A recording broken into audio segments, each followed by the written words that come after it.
Welcome to Not Milk Never Milk. Subscribe if you're lactose intolerant.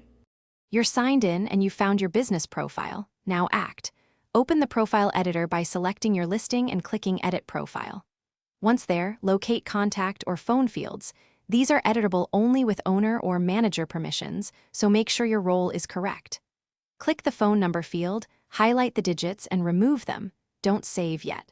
Pause to verify this account matches the listing tied to Google Search and Maps, because changes propagate from this exact profile. Once you've cleared the phone field, choose Save to submit the change. Google often runs an automated review, so expect a short delay.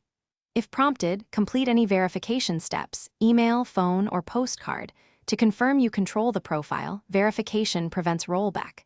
Make sure any link services, like ads or third-party directories, are updated too. After saving, monitor the listing in both Google Search and Maps. This ensures the phone number removal successfully propagates to public. You've saved and waited. Now confirm the number is gone. Check Search and Maps in an incognito window and clear browser cache to avoid seeing cached results. If the phone still appears, inspect for duplicate listings or secondary accounts that may re-add contact details. Remove or request ownership of duplicates. If changes are rejected or you encounter a merged listing, contact Google Business Support and provide screenshots and ownership proof. That usually resolves stubborn cases and finalizes the removal. Thanks for watching. If this was helpful, leave a like and consider subscribing. See you next time.